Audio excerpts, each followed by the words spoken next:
Hola, ¿cómo están? Ah,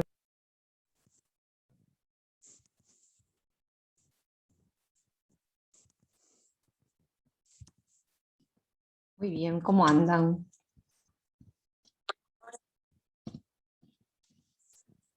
Hola, profe. ¿Cómo están?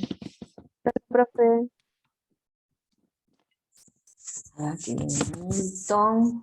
Milton, Marcel, ahí va.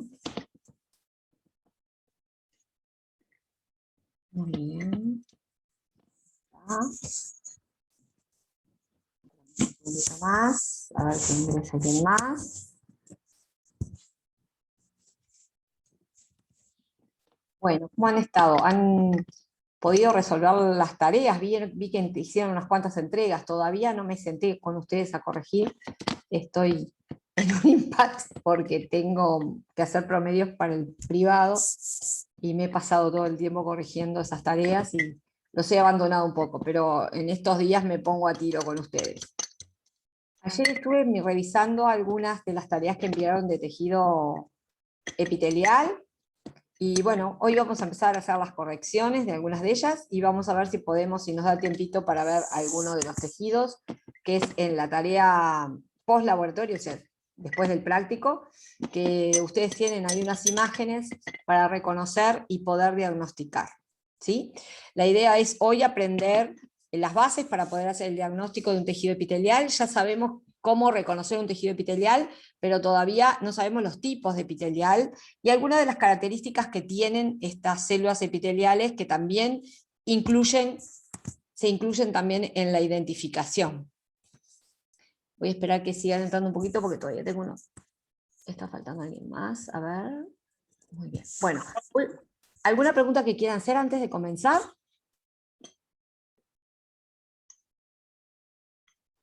profe, ¿a mí se me escucha?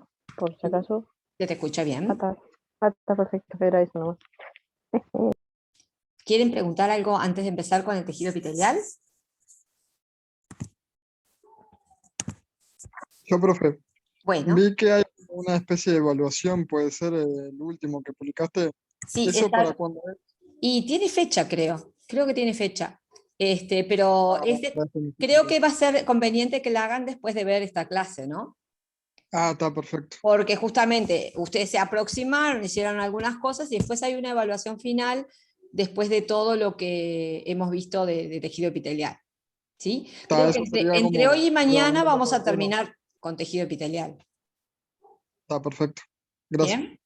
Bueno, ¿se acuerdan que la última vez habíamos visto toda la técnica de hematocilina y eosina? Bueno, para poder observar. Bueno, ahora vamos a entrar a las características de un tejido, que ya hemos visto algo de ello, ¿verdad? ¿Cómo reconocemos un tejido epitelial? ¿Qué es lo primero que ustedes recuerdan de lo que nosotros tenemos en cuenta cuando estamos viendo un tejido, que estamos decidiendo que es un tejido epitelial? Que las células están muy juntas. Exacto. Entonces, justamente, la primer característica que no podemos olvidar y que con eso empieza el diagnóstico de tejido epitelial, cuando yo tengo que explicar las características de este tejido que estoy observando, bueno, lo primero que digo es eso, las células están unidas, están juntas, ¿sí? Ustedes habrán visto dentro de las tareas que una de las cosas que les mandé averiguar en uno de los ejercicios era sobre los complejos de unión que tienen las células. Las células epiteliales se unen a través de diferentes tipos de uniones. Algunas son de oclusión, otras son de adhesión y otras son de comunicación, que ahora más adelante vamos a irlas viendo. Pero lo primero entonces que caracteriza un tejido conjuntivo es eso, las células juntas. ¿Sí? ¿Por qué están juntas? Porque tienen en sus paredes laterales, tienen cosas que las unen, las mantienen unidas. Por lo tanto, entonces, ¿cómo es su matriz extracelular? Escasa. Escasísima o casi nula, ¿verdad? En algunos casos están tan pegadas la membrana de una célula con la otra que ni siquiera hay sustancia extracelular. ¿De acuerdo? Bien, ¿qué otra característica también vimos como clave para diagnosticar al tejido epitelial?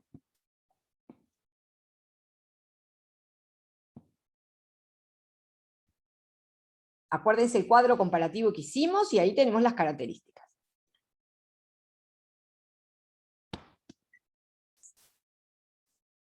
¿Está solito el tejido epitelial? No, porque se encuentra junto a un tejido conectivo. ¿Y por qué está siempre contra un tejido Ah, conectivo? conjuntivo. ¿Por qué motivo es? Porque es avascular. Para que le... Exacto. La otra característica es que no tiene vasos sanguíneos propios. Entonces, para poderse nutrir, siempre tiene que estar asociado a un tejido conjuntivo. Entonces, cuando nosotros estamos mirando un tejido, vemos células juntas, decimos, bueno, observo células juntas, con escasa o nula matriz extracelular. Ese es el sellito para todos los epiteliales que vayamos a observar. Se observa un tejido conjuntivo cercano, ¿verdad? O subyacente cuando está abajo, o adyacente cuando está alrededor, ¿verdad? Porque este tejido es avascular, ¿sí? Y lo necesita para poderse nutrir. Esa sería la otra cosa. ¿Y qué otra característica más tienen los tejidos epiteliales?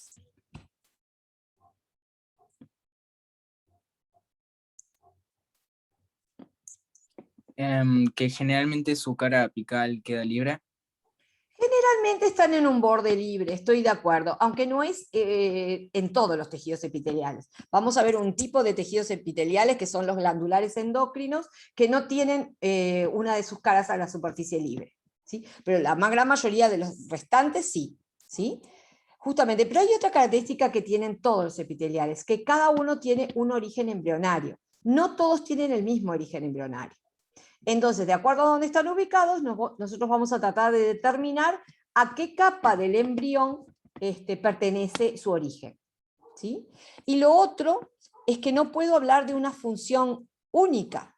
Acuérdense que el tejido epitelial es un tejido poco diferenciado y por lo tanto tiene múltiples funciones, ¿sí? Su citoplasma no tiene grandes estructuras hiperdesarrolladas como vamos a ver en los tejidos diferenciados. En este no, entonces yo puedo encontrar, como ustedes dijeron, cubriendo la superficie libre de algún órgano, revistiendo la superficie interna de otro órgano, los puedo encontrar, por ejemplo, formando gametos.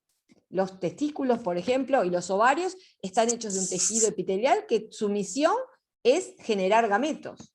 Hay algunos que están recibiendo sensaciones, como los tejidos epiteliales que se encuentran en la piel y en los receptores cutáneos, o en los receptores del ojo, que también es un tejido epitelial, la retina, que recibe señales nerviosas, o el tejido del oído, que también es un tejido epitelial que recibe las ondas sonoras. Es decir, tiene múltiples funciones, no hay una sola función. Había una de las preguntas en una de las tareas previas al práctico que les decía si era verdadero o falso que solamente se dedicaban a la protección o al recubrimiento. Y justamente eso es muy falso, porque los tejidos epiteliales tienen múltiples funciones. Por ejemplo, ahí yo les coloqué una cantidad de ejemplos de funciones, más otras más que hay. Por ejemplo, la de protección, piensen en la piel, piensen en las mucosas de la boca, piensen en lo que rodea el esófago. Hola, buenas tardes. Lo que rodea el esófago por dentro. Es decir, tienen montones de funciones de protección, pero también hay protecciones de transporte. Las que tienen cilias en su superficie, por ejemplo, barren el moco que tenemos. ¿Eh? ¿Qué? ¿Quién dijo algo? No sé. No sé, ¿alguien dijo algo? Bueno, como les decía, no es solamente recubrimiento, también el transporte.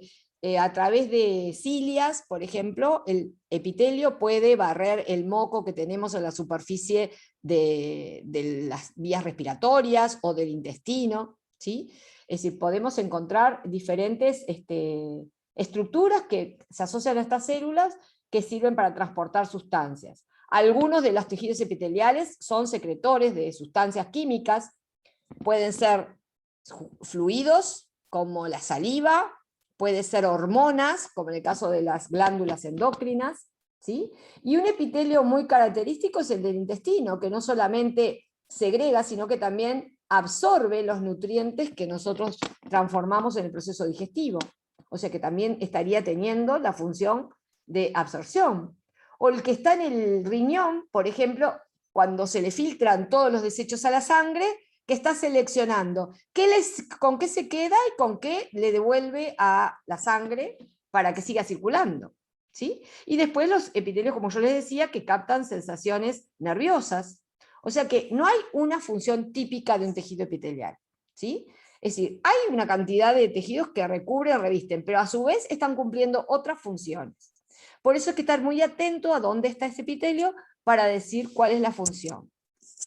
Esto vamos a tomar nota porque justamente es lo que vamos a hacer con cada tejido que vayamos a diagnosticar. Lo primero que vamos a decir es su nombre completo. Nosotros vamos a decir, se trata de un tejido epitelial, y le vamos a dar todo su abolengo de acuerdo a la clasificación de los epiteliales. Y lo mismo nos va a pasar con los conjuntivos, lo mismo nos va a pasar con los musculares, y lo mismo nos va a pasar con los nerviosos. Primero el nombre completo del tejido. ¿Sí?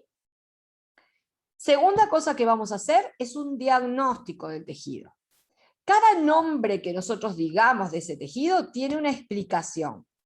Si yo digo que es un tejido epitelial, lo digo porque vi las células juntas, con escasa o nula matriz extracelular, no vi vasos sanguíneos, y vi un tejido conjuntivo asociado a él. Eso sería la explicación de por qué es epitelial. Después voy a dar la explicación de por qué es un epitelial o simple, o estratificado, o pseudoestratificado, o de transición. Pero, ¿me entienden? Cada nombre va a ser explicado y a eso se le llama diagnóstico. ¿Sí? Así que entonces el nombre, el diagnóstico. Lo otro que vamos a señalar es el origen embrionario. Entonces vamos a decir, este epitelio que estoy observando en tal lugar, ¿verdad? Porque lo voy a ubicar en algún órgano ese epitelio, ¿no? Que es otra de las cosas que tengo que señalar, la ubicación, ¿verdad? Tiene origen embrionario en una de estas 3 hojas embrionarias. ¿Sí? En cada caso lo vamos a ir haciendo o lo vamos a ir buscando. Y lo último que vamos a decir es la función. Así que reitero, cada tejido que analicemos vamos a decir primero cómo se llama. Segundo, lo vamos a diagnosticar, que es explicar por qué dijimos que era de ese nombre. O sea, en qué nos basamos para decir que era tal o cual tejido. ¿Sí? Son todas las características que permiten identificar ese tejido. Tercero, la ubicación de ese tejido, o sea, en qué órgano está siendo observado ese tejido. Cuarto, el origen embrionario. Y quinto, la función. ¿Sí? Así que cada observación que nosotros hagamos la vamos a acompañar de esas 5 informaciones. ¿De acuerdo? A ver cuáles son.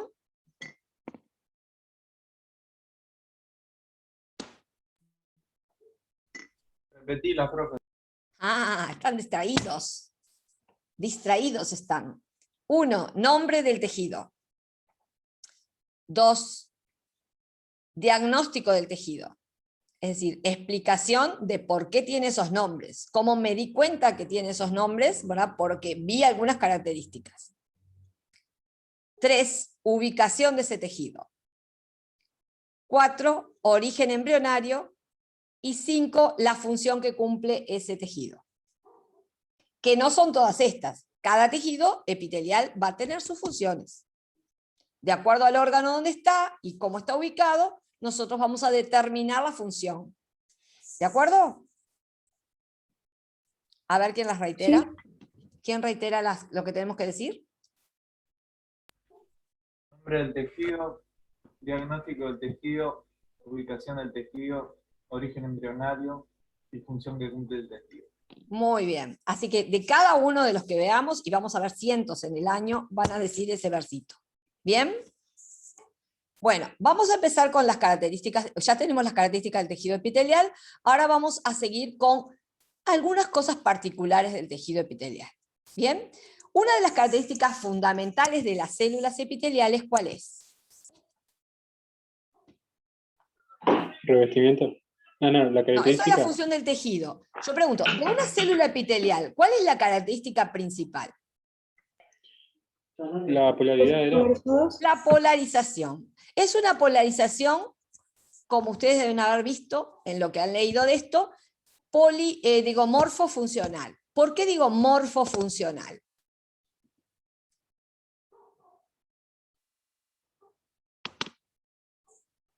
Perdón, profe, no escuché. ¿Por qué es una polaridad morfofuncional? Yo lo que me acuerdo de polaridad era que estaban todas mirando hacia un lado. Sí, están polarizados porque esta cara siempre mira hacia el borde libre, esta siempre mira hacia el tejido conjuntivo y estas laterales miran hacia las otras células. Por eso están polarizadas. Pero ¿por qué? Ahí tenéis la explicación morfológica, ¿sí? Pero ¿por qué funcional también?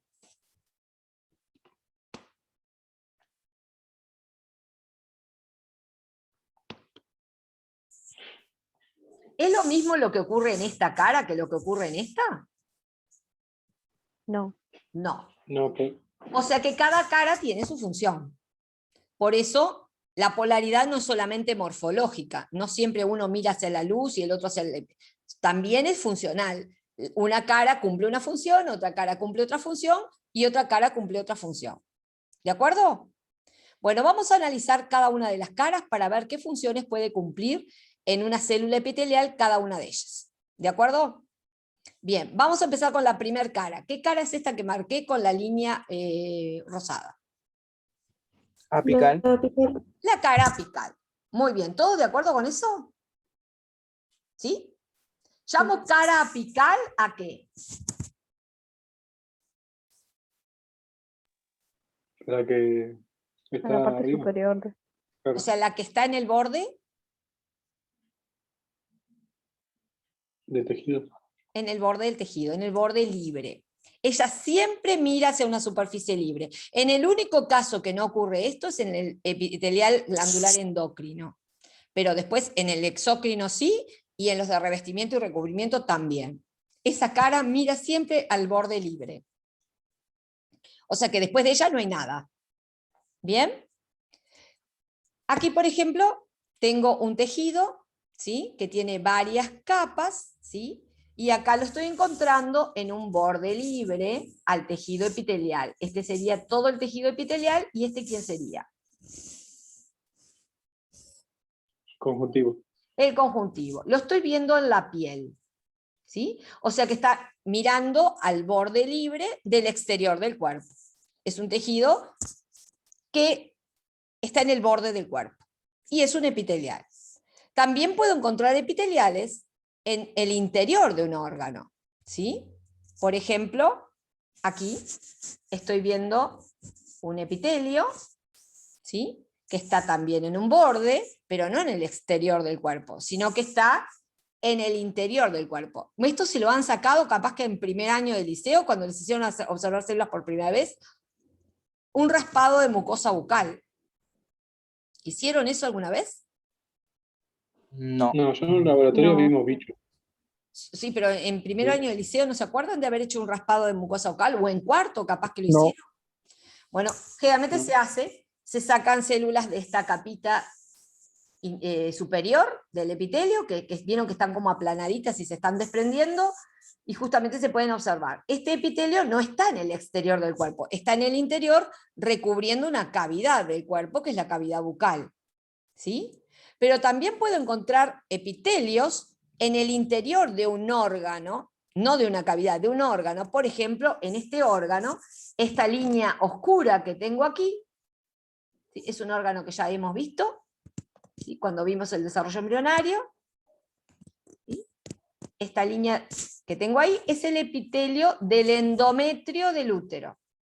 O sea, está recubriendo, está revistiendo, pero adentro de un órgano. No necesariamente el epitelio tiene que dar al exterior, ¿sí? Está siempre en un borde libre, que puede ser del cuerpo en general, de una cavidad, de un órgano, o también puedo encontrar de un conducto, ¿sí? De repente no estoy observando todo el órgano, hay un conducto adentro del órgano, por ejemplo, la glándula salival. La glándula salival está llena de cañitos que vierten la saliva a la boca, ¿no? Pero esos cañitos también están revestidos de tejido epitelial. Así que el epitelio lo encuentro en superficies libres, ya sea de todo el cuerpo, de una cavidad, de un órgano o de un conducto. ¿Sí? A eso le llamo borde libre, al lugar donde no hay nada en el medio, ¿sí? Donde está el epitelio de una de las caras no hay nada. Bien, la cara apical de estas células tiene muchas especializaciones. ¿Cuáles conocen?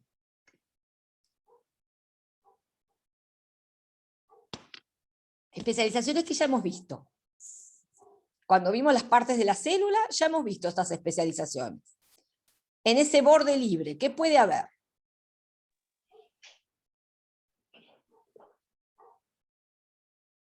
A ver si las recuerdan.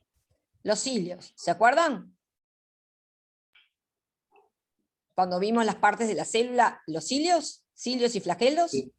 Bueno, Sí. en las células epiteliales puede haber en el borde apical nada más, ni en los laterales, ni en el borde basal va a haber, solo en el borde apical podemos encontrar cilios.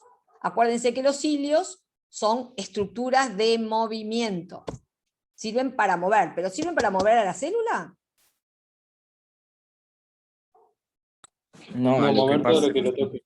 Ahí va, Claro. la célula no se mueve porque la célula está unida a otras. Entonces, ¿qué moverán esos cilios?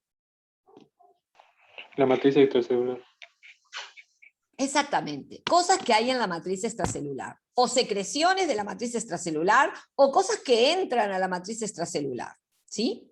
Así que el cilio sería una especialización.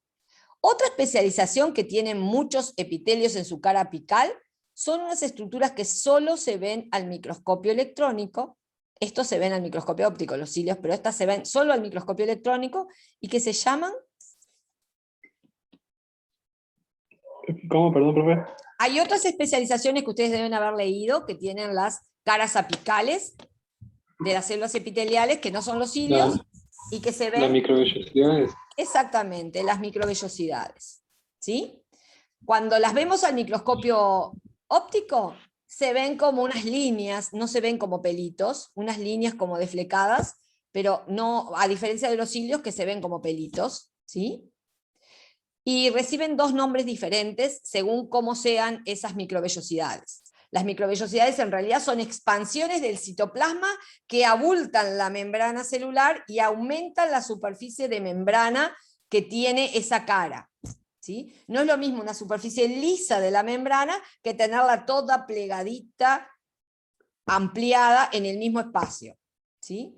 Estas microvellosidades tienen mucho que ver con funciones de absorción, por ejemplo, del citoplasma. ¿Sí? De funciones de absorción de la membrana. ¿En qué órgano lo podemos encontrar?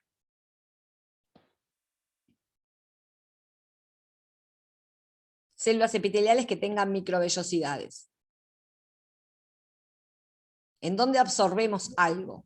En el En el intestino.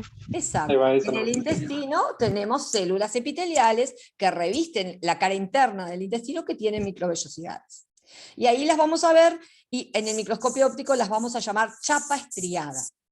¿Por qué? Ahora vemos una fotito. La chapa estriada es un tipo de microvellosidad en que las microvellosidades están todas a la misma altura, todas juntitas, todas ordenaditas, pegaditas. ¿Sí? Como dice ahí, juntas, cortas y ordenadas. A eso se le llama chapa estriada en el microscopio óptico. En otros órganos, por ejemplo en el epidídimo, que es un órgano donde van a madurar los espermatozoides, hay unas microvellosidades, pero en vez de estar todas juntitas y cortitas y ordenadas, son muy largas, son irregulares, parecen como unas prolongaciones ahí, y ahí no se le llama chapa estriada, se le dice ribete en cepillo, porque parecen las cerdas de un cepillo. Otra especialización que pueden tener algunas células epiteliales, ya más reducido su lugar, son los esterocilios. Esterocilios o estereocilios se escribe de las dos maneras, lo he encontrado de las dos maneras en la bibliografía. ¿Sí? Estas, a diferencia de las anteriores, no tienen movimiento propio, son movidas por otras sustancias que pasan por ese epitelio. Por ejemplo, son características del oído interno, ¿verdad? Donde la hemolinfa que rodea el caracol las hace mover y de acuerdo a la intensidad con que se mueve se detecta una señal eléctrica, se genera una señal eléctrica que detecta la frecuencia con que actuó la onda sonora sobre ese líquido. Y de esa manera sentimos sonidos agudos, graves o medianos, ¿verdad? De diferente intensidad y frecuencia. Y todo eso lo tienen las caras apicales de las células epiteliales. Indudablemente que hay células epiteliales que no tienen ninguno de estos tres, ¿sí? Pero pueden existir esto, y cuando existen esto, nos hablan mucho de la función que tiene esa célula, y el epitelio en general. Por ejemplo, para refrescar la memoria, los cilios, acá los vemos al microscopio óptico. Miren, en el borde libre del epitelio, ¿vieron? Un epitelio, y siempre abajo, ¿quién? Un tejido, Conjuntivo. Un conjuntivo. Acá las células todas juntas. A ver, ¿quién se acuerda qué serán estos huecos blancos acá? ¿Quiénes serán? Poros. No. Es un epitelio, las células están juntas. ¿Por qué me aparecen estos huecos blancos ahí? Acuérdense que es técnica de hematocilina y eosina.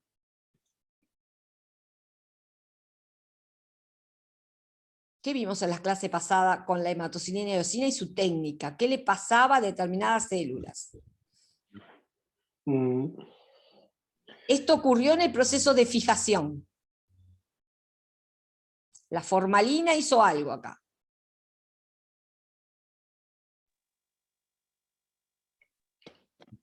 ¿Se acuerdan? Disuelve los carbohidratos. Y justamente estas células que aparecen como un hueco vacío son células caliciformes.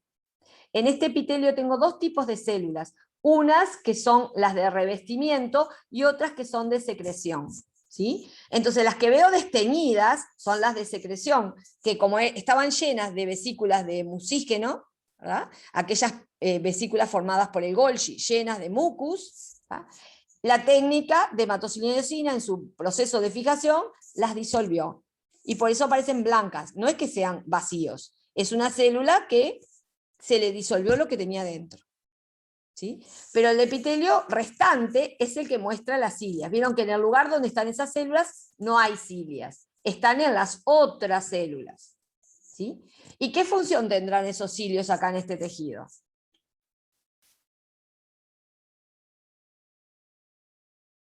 ¿Para qué en un borde libre puede haber pelitos que se mueven y barren hacia adelante? para que se mantenga así libre, o sea, que no se vaya juntando todas las cosas. Exacto. Es una función de defensa, ¿no? Defienden de partículas que pueden adherirse ahí. Las están moviendo, las están barriendo permanentemente. ¿En qué lugar del cuerpo les parece que podemos tener un epitelio de este tipo? Fíjense, dos cosas. Células que segregan mucus y pelitos como cilias. En la nariz. Exacto, todas las vías respiratorias tienen este epitelio. Más que nada, las de la nariz tienen pelos en serio, pelos reales. Estos son cilios, son otra estructura. Son estructuras en forma piliforme, pero de las células. Y empiezan a partir de la laringe para abajo.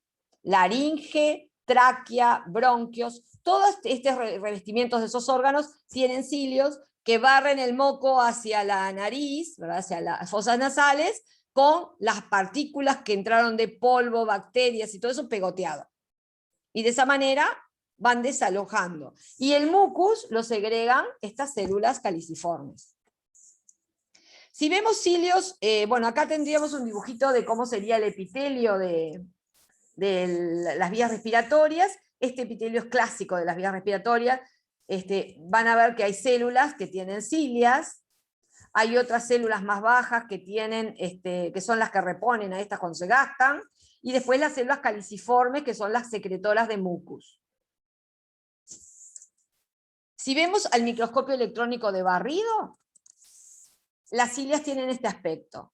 En este caso son penachos de la trompa de Falopio, que también hay cilias que barren al óvulo y a los espermatozoides para encontrarse. ¿Sí?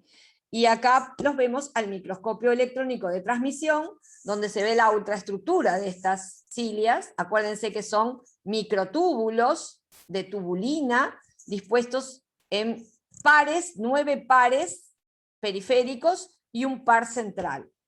Acuérdense de la fórmula 9 más 2, que habíamos visto cuando vimos la célula. Bueno, en la siguiente lámina tenemos a las microvellosidades. Miren al microscopio óptico cómo se ven las microvellosidades. es una línea de diferente color en el borde apical de las células epiteliales, ¿sí? Una línea más intensa. ¿Vieron que es más rojiza? ¿Se dan cuenta? Sí. Bien, esto es lo que se llama chapa estriada.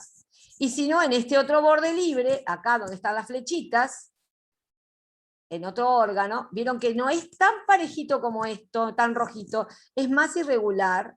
Acá tengo un ribete en cepillo. ¿Sí? Esto es chapa estriada y esto es ribete en cepillo. ¿Sí? Estos son las microvellosidades vistas al microscopio electrónico de barrido, y estos son las microvellosidades vistas al microscopio electrónico de transmisión. Acuérdense, bien ordenadas, cortas, parejitas, eso es chapa estriada. Esto se ve con el microscopio electrónico de transmisión en una chapa estriada que hay, por ejemplo, en el intestino delgado. ¿Sí? Bien, ¿cuál es la función de las microvellosidades? Fíjense que son expansiones del citoplasma. El citoplasma se mete y hace que la membrana se estire. ¿Cuál será la función? Para absorber elementos y agua. ¿Cómo? Para absorber. Exacto, pero entonces la función para absorber, ¿por qué sé que es para absorber? ¿Por qué no absorbe la cara apical y ya está? ¿Por qué tiene que hacer esto?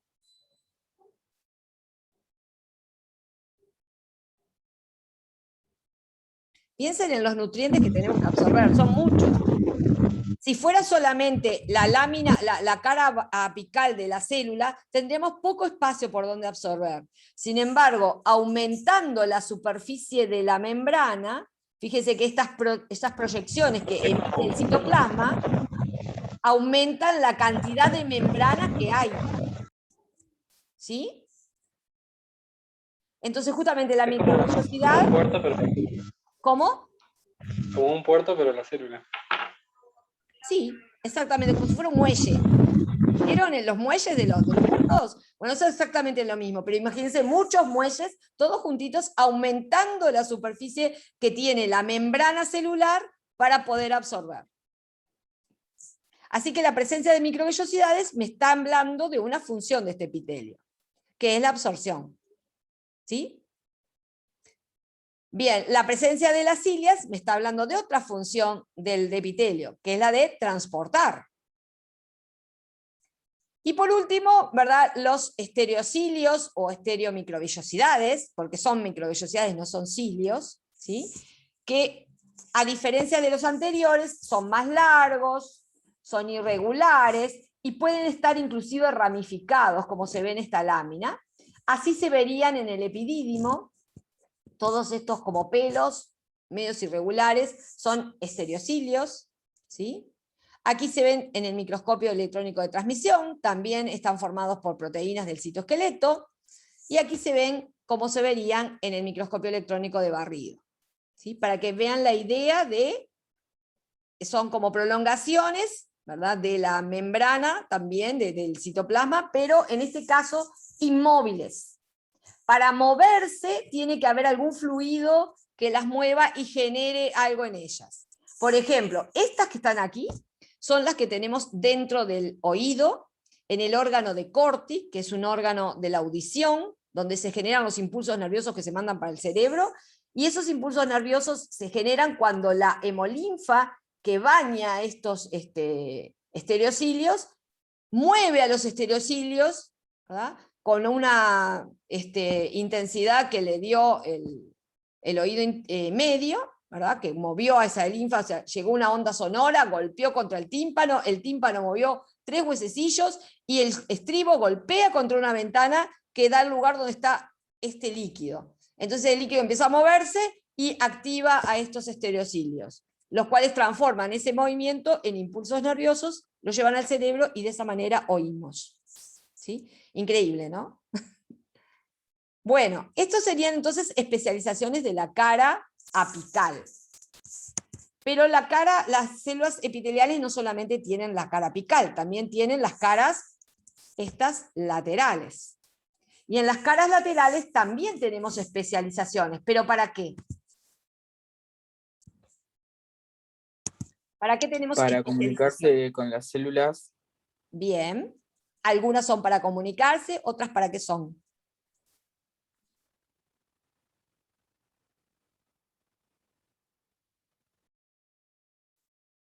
Se llaman uniones celulares. Algunas de esas uniones, vamos a mirar esta lámina, miren la lámina, una célula epitelial tridimensional, así se lo imaginan en el espacio, ¿sí? La cara apical, la cara basal y las caras laterales. Y entre las caras laterales ustedes ven una cantidad de cositas que se atraviesan a lo largo de la célula que sirven para mantener unida a esta célula con esta otra, y con esta otra, y con la que tiene atrás también. No se olviden que las caras laterales son todas las que tienen en los lados, y como las células en este caso son más o menos prismáticas o cúbicas, podríamos decir, tienen 4 caras laterales. Siempre esa idea de tridimensionalidad, que no es la que me da el microscopio, que es bidimensional. Yo veo un rectángulo de célula en el microscopio. Por eso la dificultad de pensar en varias caras. Estas uniones celulares son de diferentes tipos. Hay unas uniones que son oclusivas u ocluyentes. Son estas que están bien acá. ¿Sí? ¿Qué impiden estas uniones? Que el líquido que está en el borde libre, en la cara apical, el medio extracelular, pueda penetrar por medio de las capas laterales. No se mete, lo que hay en la parte extracelular no se mete a través de las células por sus caras laterales. Estas uniones son como costuras que se forman, ahora las vamos a ver, que impiden que lo que está acá afuera entre al tejido conjuntivo. ¿De acuerdo? No se olviden que los epitelios son barreras del sistema inmunológico también. ¿Sí? Son las primeras barreras que tenemos contra los gérmenes, contra las inclemencias del tiempo, contra todo. A nosotros no nos entra agua por la piel, ¿sí? Si no nos inflaríamos. Es decir, tenemos entre las uniones de las células, hay un tipo de unión que ocluye la unión y que impide que la parte apical deje pasar cosas por los laterales. ¿De acuerdo? Otro tipo de uniones, como estas que se ven aquí, vieron que es como si fuera en la pared de la célula, hay como una especie de costura, ¿bien? Bueno, esas uniones se llaman uniones adherentes. Generalmente están para que el tejido epitelial que está sujeto a tracción, imagínense la piel, la muevo y no se me desarman las células, porque si bien están traccionadas con los movimientos, las células están agarradas por uniones que le impiden desgarrarse. ¿Sí? Esas uniones se llaman uniones adherentes. Y tenemos 2 tipos de uniones adherentes. Unas que se llaman cinturones adhesivos, o zonula adherens, o zonula adherente, y otras que se llaman desmosomas, o mácula adherente. Lo que varía entre una y otra es la ubicación y la estructura, pero en sí cumplen la función de adherir a una célula con otra. ¿Sí? Y el otro tipo de uniones son como las que dijo Nicolás, son las comunicantes. Esas que permiten comunicar el citoplasma de esta célula con el citoplasma de la que tiene al lado. Y esas se llaman conexones, nexos o uniones comunicantes. Vamos a ver cada una. En esta microfotografía electrónica vemos la ubicación de cada uno de los tipos de conexiones. Con el número 1, ¿qué les parece a ustedes? Acá, en el borde libre, cercano a la cara lateral del borde libre, ¿cuál será la unión que está identificada? ocludente, Una ocludente, justamente. Ahí hay una unión oclusiva o ocludente. ¿Sí? En el número 2.